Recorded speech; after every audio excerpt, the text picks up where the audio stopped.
98쪽에 섹션 29번부터 하면 되는 것으로 봐집니다. 28번부터인가요? 29번부터죠? 네. 29번부터 진행하겠습니다.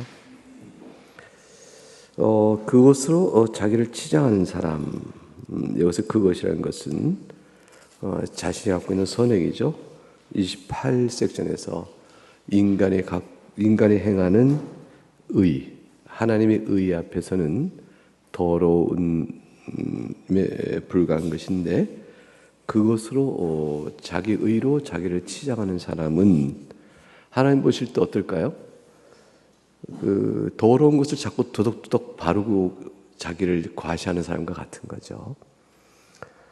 그러니까 사람이 행하는 어떤 의도 하나님 보실 때는 더러운 것에 불과하다. 이 사실을 인식한다면 그를 드러내기보다는 감춰야 되는 것이고, 의를 자랑할 수가 없는 것이죠. 그걸 꺼내 자랑할 수가 없는 것인데, 그걸 꺼내 자랑하는 사람일수록 자기를 더욱더 더럽고 추하고 오염되게 만드는 것이죠. 그러니까 지금 어처구니 없는 결과가 나오는 겁니다. 근데 그런 것은 이제 섹션 29번에 하나님을 결코 만족시키지 못한다. 이 만족이라는 말은 두 가지 의미가 있는데, 첫째는 하나님이 요구하시는 율법의 요구를 다 이루었는가를 보시고 하나님이 기뻐하시면 만족이에요. 동시에 죄를 지은 자가 공의대로 죄값을 다 치렀는가와 관련해서 또한 죄값이 다 치러지면 만족이다, 이렇게 얘기해요. 전자는 하나님의 요구하신 의가 이루어졌음을 기뻐하시는 거고요. 후자는 죄인에게 죄값을 물으심에 흡족한 공의가 이루어지는 것, 이것이죠. 그래서 공의가 흡족히 이루어지는 만족은 사실은 속상, 죄값을 치르다라는 뜻이고, 하나님 요구하시는 의가 이루어졌다는 걸 기뻐하신다는 의미에서 만족은 의의 만족이죠. 이 두 가지가, 만족이라는 말 속에 개념이 두 가지가 같이 있다, 그걸 생각하시면 됩니다. 자기를 치장하는 사람은 율법의 요구에 미치지 못하니 하나님이 기뻐하시는 것이 못 되고요, 자기 의로 치장한 사람은 자기 죄값을 치르지 못하니 이 또한 속상을 이루지 못하므로 소용이 없는 것이 되고 맙니다. 그래서 밑에서 세 줄 보게 되면 하나님은 원수들에게는 죄를 전가하시죠. 이게 뭐냐면 공의의 심판이란 말이죠. 그런데 첫 줄에 뭐랬냐면 자기 의로 치장하는 사람을 했어요. 자기 의로 자기를 치장하는 사람을 뭐라고 그러냐면 원수의 원수. 그러니까 여전히 하나님의 원수된 자가 자기 의로 자기를 치장한다고 원수가 아닌 게 아니죠. 그런 자에게는 여전히 원수죠. 그러니까 죄값을 못 치르니까, 만족시키지 못하니까 하나님을. 그러므로 원수된 그 자리에 있는 사람에게는 하나님께서 죄값을 물으시는 거죠. 죄를 전가하신다. 그러니 하나님 앞에 서고자 하면 제일 먼저 우선적으로 될 일이 뭐냐면, 하나님 제가 참 잘했죠, 제 의를 보세요 라고 말하기 전에 이미 저지른 죄에 대한 용서를 받아야 한다. 밑에 두 줄이죠. 그래서 죄가 용서되고 죄의 가리움, 죄가 덮어지는 은혜를 먼저 입어야 하는 것이다. 그래서 맨 밑에 줄에 그것이 절실한데, 근데 그 죄 용서가 거저 주시는 것이다, 이거를 생각하는 것, 이것이 중요한데, 만약 자기 의를 먼저 내세우는 사람은 자기 공로를 주장하니 99쪽 맨 윗줄에 값없이 주시는 하나님의 용서를 무효화시키고 모독하는 것이 되는 것이 아니냐. 그러니까 이게 작은 문제가 아니라는 거예요. 자신이 행한 의를 하나님 앞에 내놓고 자랑하는 것이, 하나님 이거 안 돼요? 이거 인정 못 받는 거예요? 라는 것으로 끝나서 그러면 좀 더 해볼게요, 이렇게 되는 관계 문제가 아니라는 거죠. 하나님 보실 때 그거는 부족하다라고 말한다는 것은, 만약 그러신다면 어떤 전제가 있어야 되죠? 그래, 조금 더 해봐라, 너는 할 수 있어, 값을 치를 수가 있을 거야, 조금 더 해봐, 다른 사람은 너보다 더 많이 했지 않니? 이런 얘기는 처음부터 뭐냐면 죄값을 자신의 의와 공로로 갚을 수 있다는 원리가 적용돼야 되는 거란 말이에요. 그 원리 하에서 더 잘해봐라, 더 잘해가 있을 수 있는 것인데, 그러니까 내놓고 부족합니까? 라고 물어보는 순간 그것은 하나님께서 용서는 값없이 주시는 것에 불구하고 그거를 모독하는 것밖에 안 되는 거예요. 다른 원리로 쫓아갔잖아요. 어떤 원리예요?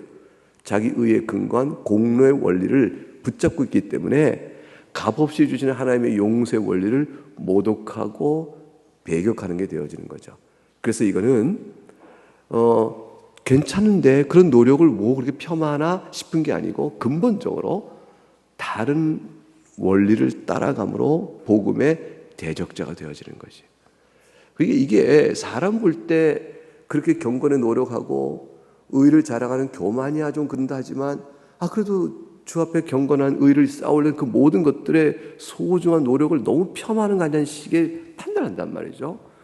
그 자신에게 소망을 두는 일체의 작은 움직임도 오직 죄사함은 하나님의 은혜뿐이라는 사실 앞에는 다 먹칠하는 것밖에 안 되는 거예요. 그래서 이건 분격이 아니라고 말해야 되고 그거는 배척해야 될 일인 것이지 그런 거예요. 그래서 바리새인이나 예수님 당시 때 서기관들이 가졌던 영적 정체성은 복음에서 먼 자들인 거예요. 그들이 사람의 눈에는 훌륭한 종교인의 모습을 살고 있다 할지라도 하나님 나라에서는 가장 먼 자가 되고 마는 거예요. 오히려 세리보다 창기보다 멀리 있다. 이렇게 되는 일이 벌어지는 것이죠. 그래서 99쪽에 사도는 뭐라고 했냐? 바울 사도는 뒤에 있는 것은 잊어버리겠다. 그리고 앞에 있는 것을 잡으려 표들을 향하여 그리스도 예수는 하나님께서 보신 부르심을 상을 위해간다. 이렇게 말했으니 그가 가진 의의를 다 버리는 것 아니냐? 선행, 다섯째 줄, 선행의 자랑. 이게 저도 말이 안 되는 게 종이 주인이 시키는 일을 했다고 해서 그걸 선행이라 하여 자랑할 수 있느냐? 그 다음 단락, 명령받은 것을 다 행했을 때 명령받은 자는 받은 명령을 이행하는 게 그의 책임이므로 그걸 다 했다고 해서 마땅한 일을 한 것 이상이 아닌데 그걸 자랑할 수 있겠느냐? 그 다음 단락, 지구하신 재판장께서 심판석에 앉으실 때 그 헛된 자랑은 다 그대로 입 다물게 될 것이다. 그래서 그 다음 단락, 어떤 종의 선행을 하나님께 내세우려고 하는 거지? 그래서 이제 내는 거 보니까 수도사들 보니까 하나님 명하시 않은 일들을 자질구레하게 해놨다고 내놓는 거예요. 수도사들이 뭐라고 말을 했어요? 자기들이 볼 때 하나님 앞에서 해야 될 이렇게 독신의 은사, 서원을 만들어 놓고 서원을 지켜가는 자기들의 종교적 열심, 이런 것들을 다 만들어 놨어요. 만들어 놓고 이거는 아무나 못 지키는 거지, 우리들만 지킬 수 있어. 이걸 지켰으니 하나님 제가 선행의 공례가 있죠.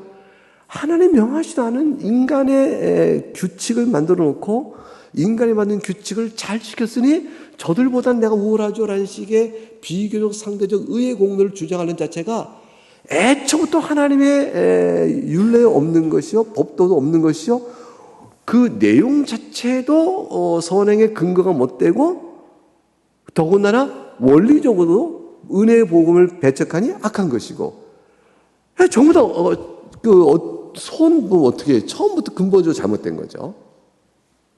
우리가요 신앙생활에 그런 일들을 범해요.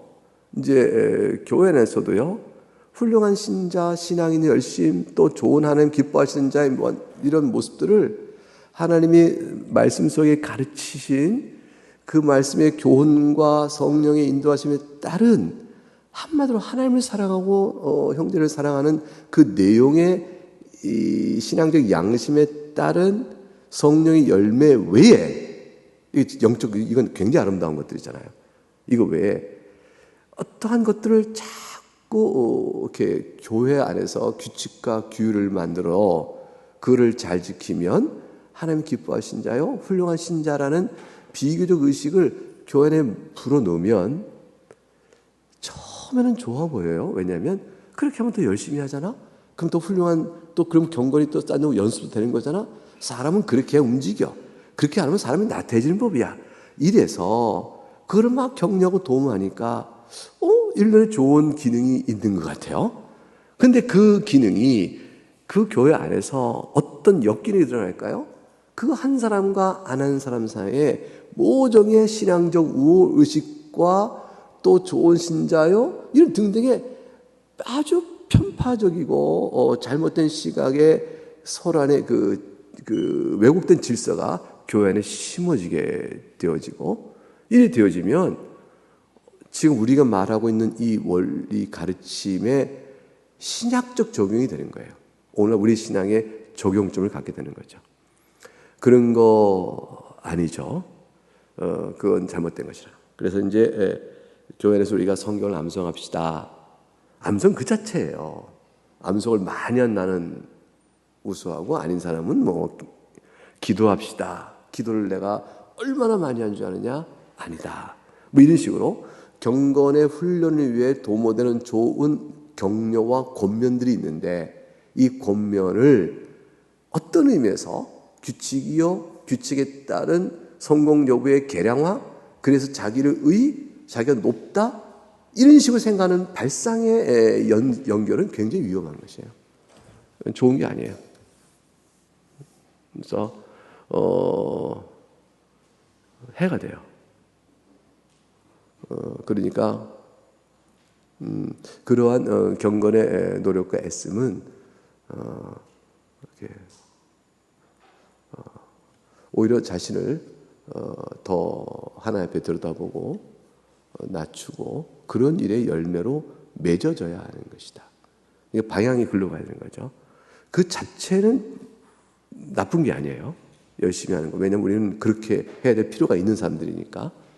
그러나 그것은 열매가 항상 성령 안에서 이루어져야 되는 것이지, 여기처럼 공로까지는 아니어도 자기를 높이는 이유의 근거가 돼서는 안 된다. 반대로 그거를 이루지 못한 거에 대한 좌절과 낙심이 너무 커서 나는 한평생 제대로 경건의 노력을 성실해 본 적이 없는 참 부족한 사람이고, 그래서 그러다 보니까 내가 구원에 이른 만한 사람인가, 내 안에 그런 의심조차 들어랄 정도로 영적 나태성과 게으름과 또 그런 거에 대한 자기 절망, 낙심이 가득해서 무너져가는 일도 없어야 되는 거예요. 반대로 우리는 소수의 사람 빼고는요, 결심한 경건의 나름의 규칙을 정해놓고 그거를 끝까지 성공하는 사람은요 몇 없어요. 드물게 있는 거예요. 보통은 하다가 아이고 여기까지밖에 못했네, 또 다시 어떡하나, 하나님 제 마음이 좀 그러네요 하고 다시 돌이켜서 새로운 은혜를 받고 하나님 앞에 또 이렇게 나갈 수 있도록 하면 되는 것이지, 그렇게 설명해서 나는 그게 뭐가 되냐면 상대적으로 해서 의롭다, 공로주장자나 똑같은 원리의 반대로 못했으니 나는 구원받은 사람이 아닌가 라는 엉뚱한 결론에 나올 수 있는 거죠. 이 모든 것들은 둘 다 잘못이에요. 둘 다 안 맞는 것이 원래 원리에 그렇지 않습니다.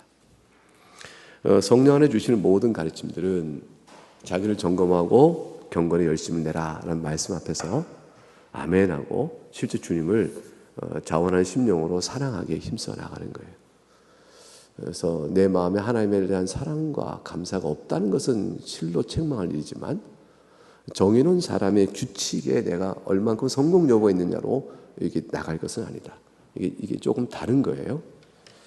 근데 이것이 수도사들에게 있어서 일반 성도와는 구별되는 자기의 수도원적 규칙을 만들고 그 규칙을 잘 지켜나가는 것에서 공로를 더해지는 잉여 공로를 막 만들어내 다른 사람들에게 공로의 창고에서 공로의 보화를 쌓는 창고에서 나눠줄 수 있다는 식의 이 관점이 얼마나 복음적인 입장에서 해가 되는 것인가를 이제 질타하고 있다, 이렇게 볼 수가 있습니다. 그래서 이제 이사야 1장 12절, 이것을 누가 너에게 요구하였느냐?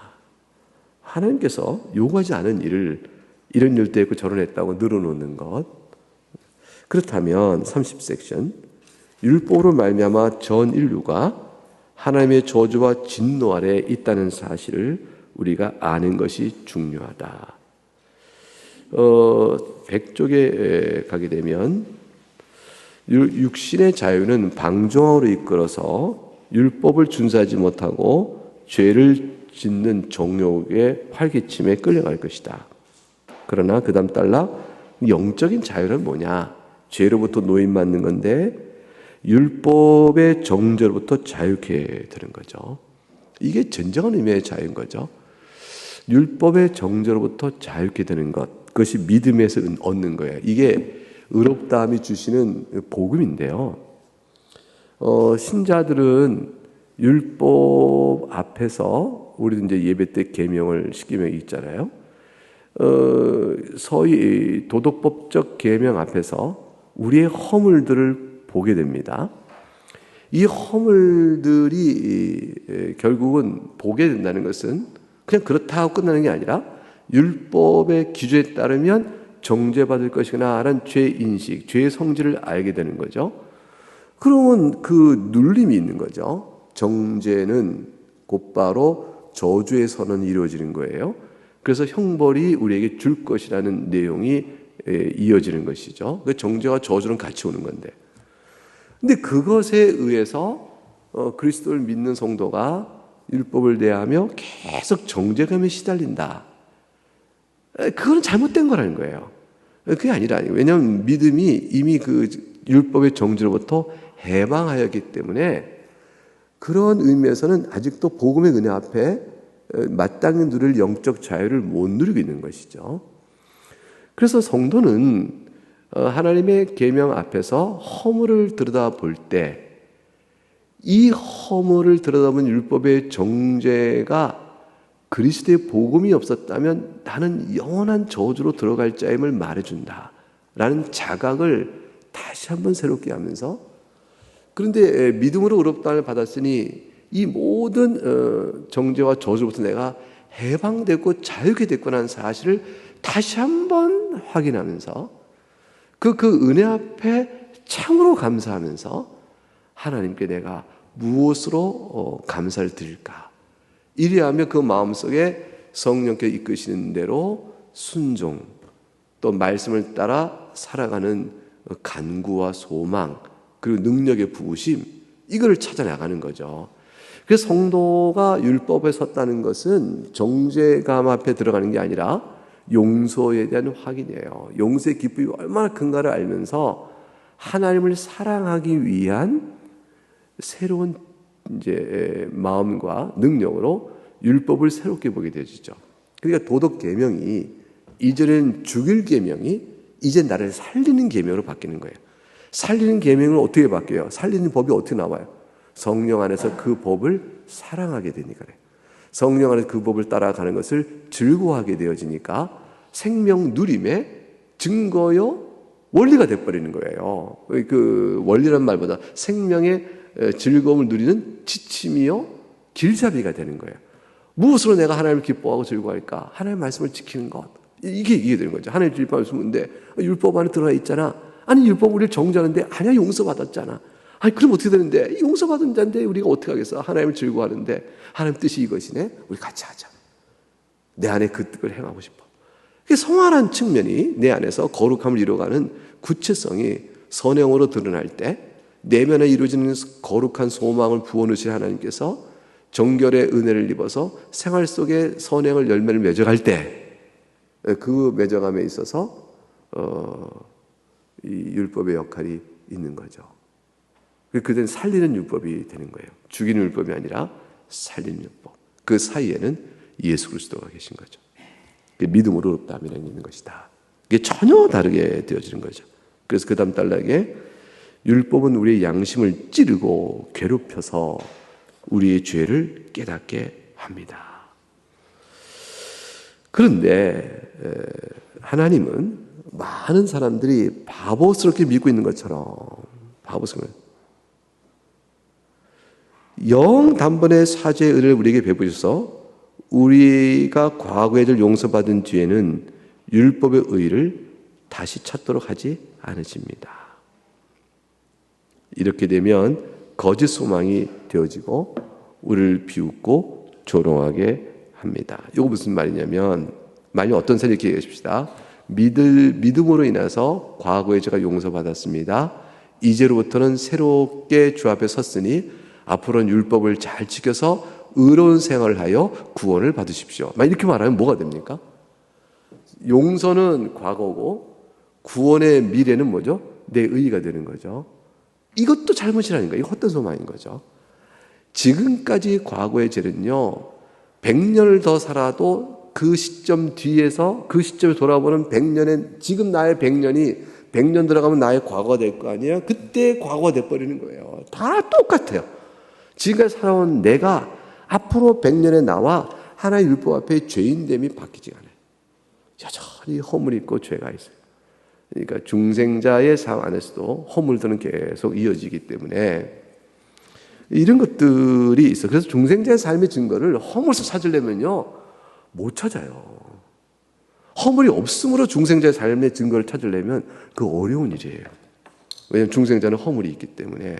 그래서 네가 그리스도 안에 새로 참으로 중생자 이거든 이렇게 살면 안 되고 이거 살면 안 되고 이거 살면 안 되고 이렇게 살면 안 되고 이렇게 살면 안 돼 이런 것들이 있으면 중생자 아니다. 이러면요, 부정적 사를 통해서 그것이 없으면 중생자다 하는 순간 아무도 중생자가 없어져요. 왜? 중생의 원리에 안 맞는 걸 요구하기 때문에요. 판단이 틀린 거죠. 중생자에게는 성령의 새롭게 하심이 있는 거예요. 그리고 남은 죄의 부패 성향이 있어서 싸워가는 일이 있는 거예요. 그래서 중생자의 삶의 증거는 그 안에서 영적 싸움이 있느냐, 패배가 있을지라도 영적 싸움이 있느냐, 그리하여 성령의 인도하심을 살아가는 새로운 변화들이 있느냐, 이걸 보는 거예요. 작더라도 새로운 변화가 시작됐느냐, 생명의 씨가 과연 자라고 있느냐, 하나님의 말씀으로 먹고 있느냐, 그래서 열매를 맺어가는 것이 있느냐, 이 증거적 것들을 찾아보는 선한 것들을 자꾸 이렇게 바라보면서 이렇게 나타남이 있다라는 것이 중생의 증거로 보는 관점이 맞는 거예요. 요걸 가리고 죄를 얼마나 많이 없앴냐고 보는 순간 어려워져요. 죄는요, 선으로 죄를 없애는 거지 죄를 밀어내려고 죄가 없어지는 게 아니에요. 어둠은 어두운 밀어낼 수 없어요. 빛이 들어오는 것이거든요. 그렇기 때문에 우리 안에 시작된 착한 일, 우리 안에 시작된 하나님이 하시는 일들이 뭐가 있는가를 드러내는 거죠. 그래서 신앙 간증을 하세요. 그러면 신앙 간증하세요 하면 주님께 저를 바꾸신 일, 제 마음속에 전에 없던 주님에 관한 감사와 그 기쁨, 이런 것들을 얘기하는 거예요. 그걸 통해서 그것이 진실되냐라고 보게 되는 거죠. 그렇게 되어지면 이 사람이 나타나는 것은 하나님께 돌이킴에 보는 거죠. 그래서 회심이라는 것은 돌이킴이거든요. 전에는 하나님을 등졌다가 하나님께 돌이켰으니 당신이 신앙을 얘기해 보세요. 그럴 땐 하나님이 하면 돌이킨 걸 얘기하면 되는 거예요. 근데 이 사람 뒤에 붙잡고 있는 거 있죠? 아직도 죄의 흔적들, 죄의 세력 뒤에 붙잡고 있는 거 있거든요. 이것을 바라보면 아직도 붙잡는 힘이 있네? 이거 갖고는 얘기하면 어려워요. 또 아직도 죄를 좋아하는 마음이 있네? 거기에 자유한 사람이 누가 있어요? 어떤 신자도 없어요. 죄의 세력과 죄의 마음에서 자유케 된 사람은 단 한 명도 없는 거예요. 이스라엘 있는 사람. 완전 성화를 이룰 때까지는. 바울도 그걸 놓고 자기를 공고한 삶을 한 것이죠. 그러한 사람에게 있어서 바울이 왜 신자예요? 그리스도를 사랑하거든. 용서를 사랑하거든.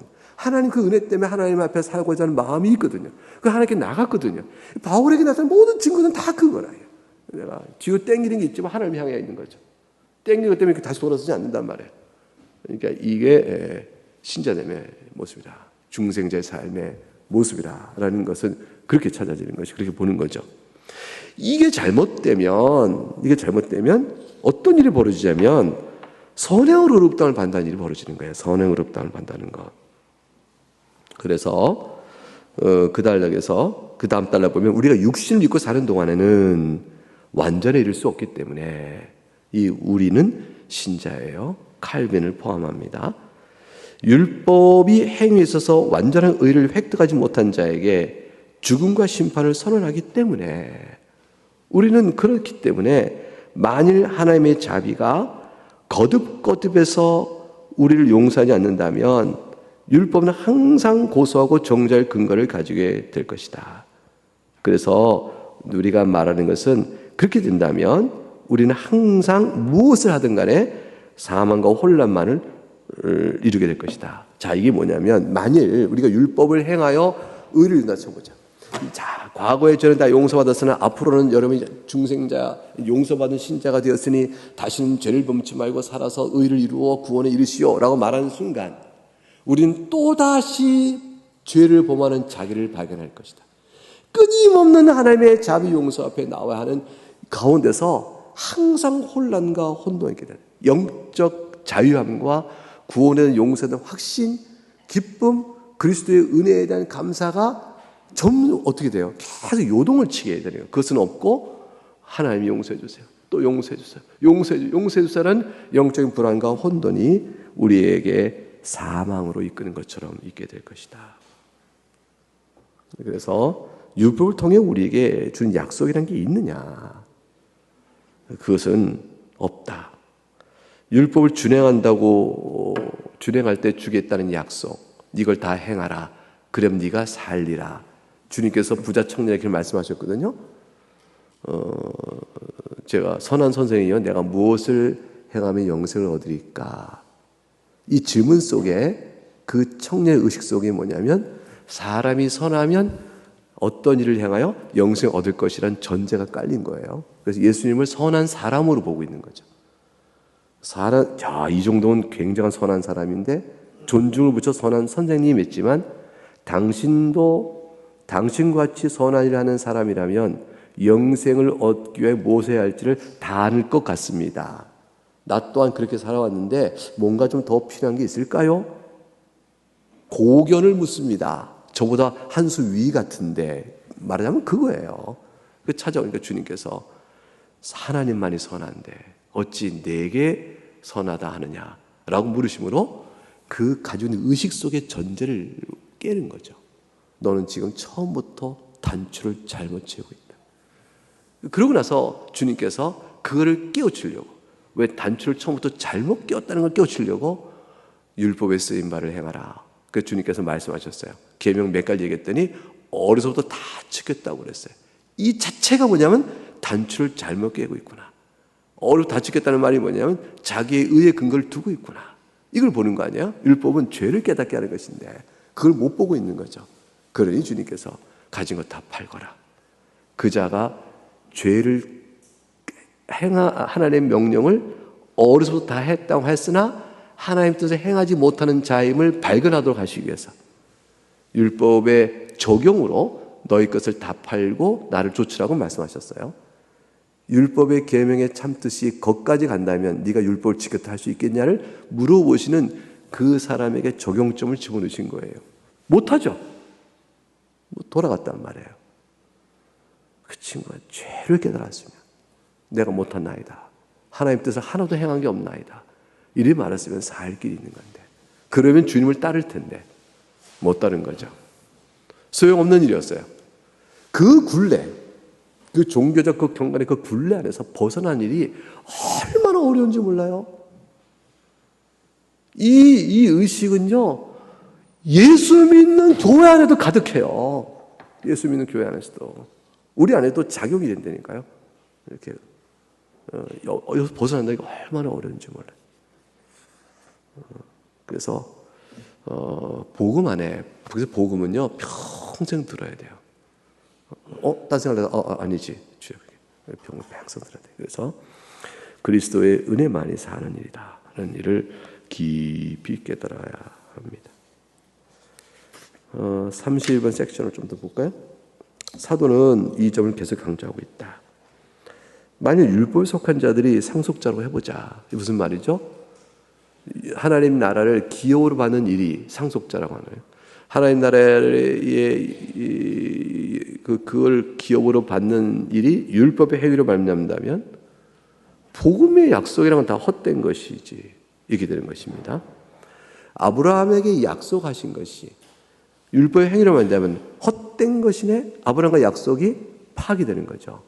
근데 아브라함 약속이 먼저예요? 율법이 먼저예요? 율법은 아브라함의 약속 주시고 500년 지나 400여 년 지나서 준 거란 말이에요. 그러니까 뒤에 온 율법이 먼저 쓴 약속을 파기할 수 없느니라. 그러니 정신 차려라. 어느 게 우선이냐라는 것이죠. 첫째, 만약 약속이 우리의 행위의 공로를 바라보거나 율법 준수에 의존한다면 믿음은 무력하고 추정하는 사실이 틀림없지 않는가. 이런 사실을 다음 달락 알기 위해서 고매한 성경 공부 많이 하고 신학적 묵상 많이 할 거 없이 그저 정직하게 너 자신을 보라. 너 자신을 알라. 그럼 자기를 가만히 들여다보면 밑에 셋째 줄, 그건 여러분 절망이 들지 않는가? 자기를 들여다보고도 절망에 모르는 사람? 자기가 얼마나 죄의 빚, 여기서 빚이라는 것은 죄의 책임이거든요. 얼마나 죄로 인해 감당할 책임이 큰가 하는 것, 하나님께서 내게 요구하신 요건과 조건에서 내가 얼마나 멀리 떨어져 있는가를 아는 것, 이런 것을 깨닫는 일이 자기를 들여다보면 뻔히 보이는데 이거 못 보냐? 이게 칼빈이 안 보이냐? 이런 거예요. 어떻게 자기 의를 자랑하느냐? 칼빈은 너무 답답한 거죠. 어떻게 그런 헛된 소리에 수도사들이요? 그리고 허망을 붙드는가? 그냥 조용히 자기를 들여다보라. 안 보이는가? 신앙을 가진다는 것은 그런데 절망하는 것과는 정반대다. 이런 절망 속에서 신앙을 하는 걸 생각해봐라. 신앙은 뭐냐? 믿음이라는 건 뭔가? 확신이요. 온전한 신뢰다. 그러니까 무엇을 확신하고 무엇을 신뢰하는가? 예수 그리스도다. 그럴 때 비로소 안식의 자리가 차지되어진다. 그런데 그대들은 무엇을 보는가? 둘째, 만일 율법의 행위대로 상속자가 되어진다면 약속 자체가 폐기 처분되는 것이 아닐까? 넷째 줄 내려오면요. 결과적으로 우리가 어떤 구원의 소망을 제시하기 위해서 우리에게 새로운 약속이 제공되는데, 게다가 우리는 자비로운 주님께서 우리의 선행이나 공로가 아니고 하나님께서 선에서 나오는 복음의 약속들을, 그 위대한 선물을 그저 믿음으로, 온 믿음으로, 온 마음에서 받아들이는 것 외에는 살 길이 없다. 믿음이 뭔가를 설명해요. 믿음은 빈손으로 받아들이는 거예요. 그거. 그러니까 염치 없고 어떻게 그럴 수 있어? 하는데 주신대. 나는 저거 받아야 살아. 살 길 저거밖에 없어. 라고 그냥 받아들이는 거예요. 하나의 약속을 받아들이는 거예요. 믿음으로 받아들이는 거예요. 그걸 꼭 붙드는 거예요. 꼭 붙드는 거예요. 그래서 믿음으로 그리스도와 그분의 의를 그대로 받아들이고 꼭 붙들면요, 그 붙드는 믿음을 하나님께 결코 부끄럽게 하지 않는다고 하셨어요. 왜냐하면 하나님의 약속에 신실하시니까. 그 약속하신 거거든요. 그리스도와 그분의 의를 받아들여라. 제가 좀 뻔뻔한데요. 안 뻔뻔한 사람이 어디 있어요? 죄인이 아닌 자가 없기 때문에. 죄인은 의롭다는 선물을 받겠다는 순간에 말도 안 되는 거죠. 야, 너 같은 죄인이 의로운 자가 죄인이 하나님의 자녀가 되겠다고? 말이 안 되잖아. 이게 사람 생각이거든요. 말이 안 되잖아. 염치가. 아니, 이 정도는 돼야지. 하나님의 자녀. 이런 것이 우리 생각 속에 있는데 그렇지 않다는 거예요. 그렇지 않다. 밑에 셋째 줄. 구원의 상속이 우리에게 주어진 것은, 약속을 경계하는 것은 오직 믿음에서 온다. 자비와 진리는 하나다라는 거예요. 하나다. 하나님께 자비롭게 약속하신 것은 무엇이든지, 약속은 하나님이 신실하게 이루신다. 약속과 신실. 그래서 부끄럽지 않다. 그러므로 하나님의 자비만을 의지하는 신앙은 확실할 수밖에 없다. 왜냐하면 그 약속하신 분이 하나님이시고 하나님은 신실하시니까 그걸 붙드는 신앙은 확실한 거지. 그래서 확실하게 그 신앙이 따라옵니다. 라는 거예요. 좀 더 하겠어요. 왜냐하면 여기까지 하면 이제 끝나니까. 그러면 우리 구원은 어디에 있느냐? 하나님의 오직 자비하심만 있습니다. 그 다음 달락. 신앙이란 무엇입니까? 귀는 열고 복음을 듣는 거죠. 눈은 닫으라. 눈은 뭘 보냐면 자기 공로나 자기 의나 가치에 눈길이 자꾸 가는데 눈을 감아라. 자기 의나 자기 공로 썩어질 것이요 더러운 것이니 그런 것들을 지푸라기 같은 걸 의지하지 말고 귀를 열어 복음을 들으라. 그거예요. 귀를 열어 복음을 들으라.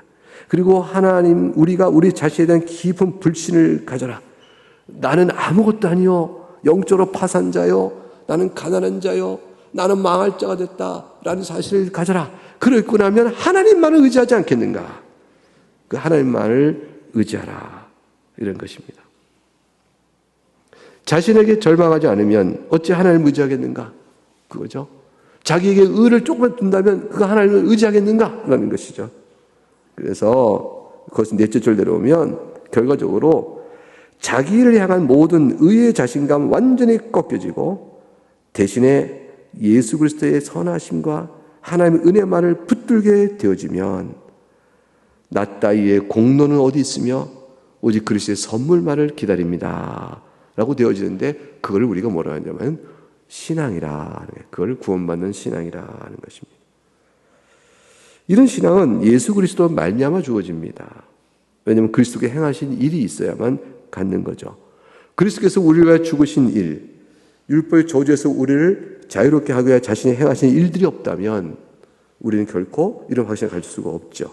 그래서 밑에서 6절 보게 되면 왜냐하면부터 보면 우리 조상 아담으로부터 상속된 연약함 때문에 이게 뭐예요? 부패성이에요. 우리는 아담으로부터 아담의 타락 이후에 우리에게 전해지는 원죄의 특징, 부패성 때문에 우리는 결코 율법의 요구를 만족시킬 수가 없습니다. 그렇다면 우리가 어떻게 의롭게 되어지죠? 우리가 어떻게 율법을 성취한 자가 되어지죠? 그것은 예수님 때문이에요. 밑에 2절, 예수님의 의를 우리 자신 것으로 입으려면 또 하나님께서 예수님의 의를 내 것으로 간주해 주신다면 그리고 나를 무죄하고 정결하다고 봐주신다면 이 모든 일들이 다 믿음으로 되는 겁니다. 103쪽에 가게 되면 그래서 사도 바울이 말하지 않았나요? 예수 그리스도는 과연 우리의 지혜요, 우리의 의요, 우리의 거룩이요, 우리의 구원이 되셨습니다. 그러니까 예수님 때문에 우리는 구원받은 자요, 의로운 자요, 거룩한 자가 됐다니까요. 예수님 안에서. 그런 다음에 중요해요. 그런 다음. 이게 로마서 12장 1절에 그러므로 너희가 이 모든 말을 들었은즉 하나님의 자비하심을 따라 이렇게 나가죠. 그러니까 이게 그런 다음에 하나님의 자비하심을 말미암아 너희를 권하노니 너희 몸을 하나님의 산자에서 들으라, 거룩한 산자 들으라 그러죠. 이 그러므로 하나님의 모든 자비하심을 말미암아, 여기서 이게 뭐냐면 복음의 은혜가 있단 말이에요. 복음의 은혜가 먼저 전제되어지고 그 은혜 앞에서 우리가 새로운 은혜를 입어 나가듯이 여기서 지금 103쪽에 5줄에 그런 다음 용서와 자비를 얻은 다음 성령의 은사를 통해서 우리를 다스리시는 육신의 정욕을 점점 소멸케 하시는 은혜를 있는데 이게 바로 성화의 은총인 거죠. 우리를 거룩하게 하시는 하나님의 은혜예요. 그것이 우리 안에서 이루어져서 하나님께 헌신하고 마음이 변화되어 율법을 순종하게 되는 것이다. 근데 문제는 이것을 시간적 차이로 우리 인생 속에 믿음 생활 속에 시간이 필요한 사람들이 있어요. 처음에 예수 그리스도 믿고 그 다음에 남아있는 죄의 흔적과 싸워가는 일에 대한 영적 성숙도가 필요하니까 시간의 차이가 있을 수 있는 사람이 있을 수 있어요. 그런데 엄밀히 말하면 시간 차이가 아니고요. 이거는 우리 안에 역사하는 성령의 은혜를 논리적으로 설명한 논리적 순서의 차이일 뿐이에요. 왜냐하면 어떤 이는 이 용서함의 은혜를 받고 바로 거룩함의 모습으로 죄를 버리고 의의 삶으로 나오는 사람들이 있단 말이죠. 이 사람에게 시간 차이라는 것이 무색해요. 어떤 이는 예수 믿고 의를 주님이 용서받은 하나님의 자녀라고 자랑을 말하는데 그 자랑이 이루어진 세월이 10년, 20년 뒤에 가서야 하나님 제가 주의 은혜를 여지고 소홀히 하고 나태하며 이제 내가 죄인으로 탄식하고 나오는 변화에 완전 회심을 이제 하나 싶을 정도의 어떤 계기가 뒤에 오는 사람도 있어요. 대체로 성인 세례 받는 사람은 이 시간적 간격이 멀지 않다고 봐요. 왜냐하면 복음을 듣고 깨닫는 은혜가 있고 나타나기 때문에 성인들의 시간적 간격은 멀지 않은 게 정상이다. 그렇게 멀지 않아야 된다. 왜냐하면 이게 멀면 애초에 믿음의 고백 때 그가 믿는 것이 좀 약했다든가 불완전했다 이럴 수 있는데, 교회 안에서 자라서 유아세례를 받고 자란 사람이고 뜻밖의 시간이 걸릴 수가 있어요. 그러니까 유아세례 안에서 받는 신앙적 환경 안에 있는데 어떤 이유는 그럴 수가 있는 거예요. 교회 형으로 이미 뒤를 누리고 있기 때문에 영적 각성이 뒤에 오기도 하는 거예요. 그래서 신학교 오는 친구들이 회심을 신학교 오기 전에 바로 해요. 근데 목사님 아들이고 장로님 아들이 그래요. 근데 너 어찌 된가 했더니 매일 살다가 삐딱하게 산 거죠. 교회 안에서는 교회 안에서 난리쳤죠. 교회 안에서 의자 다 부시고 뭐 하는 거 다 했어요. 걔는 뭐 할 거 다 했어요. 찬양도 하고 뭐가 온것 같아. 교회에서 할 수 있는 거는 말씀 뿌리기부터 칭찬받으니까 온갖 걸 다 했어요. 다 했는데 청소년기 들어가면서 신앙의 시련기가 오고 질문이 나오기 시작하면서 또 생활이 어려워지고 또 아버지 엄마의 엄격한 신앙의 통제에 반발심이 들기 시작해서 내 하나님을 찾을 거예요 이러면서 이제 그 자기가 떠나나 이 머릿속에 의식 속에 나는 예수 안에 붙들린 사람이다, 그리스도 안에 있는 하나님의 자녀야, 나는 엄마 아빠 나를 위해 기도해주고 있어, 이거 믿는 마음이 이렇게 들고요. 그리고 그냥 뻗대는 거죠. 그런 생활하다가 어디 가요? 크게 회심하지. 새롭게 주 앞에 나오죠.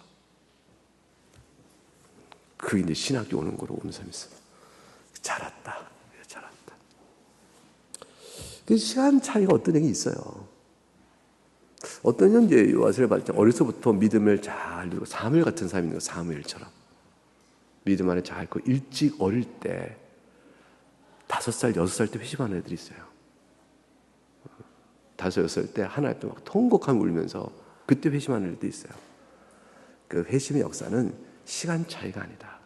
의롭다는 믿음의 은혜를 깨닫고 거룩한 성화의 삶을 변화돼가는 이런 회심 이후에 벌어지는 이 회개의 은혜들, 이게 거룩함이에요. 회심은 처음 믿을 때 돌이키는 거고, 그래서 어떤 일은 이미 믿었는데 회심 사건을 그때 경험하듯이 오는 거예요. 왜냐하면 실존적으로, 신앙 실존적으로 확 돌아서는 의미를 너무 크게 은혜를 깨달으니까 이게 내가 회심했다는가 생각하는 건데 사실 그 이전에 있을 수 있는 거죠. 어찌됐건 의식적인 차원에서 회심이 강하게 드러나건 아니면 그것이 교회 안에서 약하게 있건 어쨌거나 하나님 앞에 돌아오는 그런 일도 있는데요. 그런 일은 있는데 시간 차이로 반드시 말할 건 아닙니다. 논리적 차이는 있는, 설명을 위한 논리 차이는 있는 거죠. 그래서 난 예수님 믿고 이제 구원받았으니까 성화는요, 다음에 할래요. 다음에. 나중 일이에요. 이렇게 말하는 것은 아니다는 거예요. 왜냐하면 시간 차이가 있다면 다음일 수가 있었죠. 오늘 말고 내일. 이런 시간 차이가 아니에요. 왜냐하면 똑같은 성령께서 믿음을 주시고 그 성령 하나님이 믿음 주신 자에게 거룩한 삶의 소망을 부어주시거든요. 그래서 성령님이 한쪽 손으로만 일하시고 한쪽 손 일 안 하시는 게 아니란 말이에요. 성령의 역사는 한 은혜의 역사 속에서 같이 드러나는 거기 때문에 죄와 싸우는 일에는 승리의 싸움이 시간이 걸릴 뿐이지 싸워가는 싸움은 이미 시작되는 거예요. 믿음 의롭다는 자에게 영적 싸움은 이미 시작되는 것이기도 하고 이미 시작된 싸움은 성화의 시작이죠. 그러니까 그런 의미에서 시간적 차이가 사실은 아니에요. 사실은 한 은혜의 나타남의 결과적 측면에서 우리가 시간 걸리는 것처럼 보이는 것뿐이다. 그래서 그런 다음이란 말은 그런 것이에요. 그래서 근데 신앙 인식의 이해 차이는 이런 순서를 따라가는 게 맞아요. 육신의 정욕은 나보다 더욱 소멸되고 율법을 순종해야 되는 것이다. 마지막으로 성령의 인도를 따라 교만한 것이 계속 주고 그러한 우리가 점점 은혜를 입고 가는데도 그 다음 불완전한 것이 아직도 남아있어서 그래서 겸손하게 하며 하나님 앞에 모든 입을 막고 주 앞에 나오게 한다. 따라서 항상 사죄가 필요하다.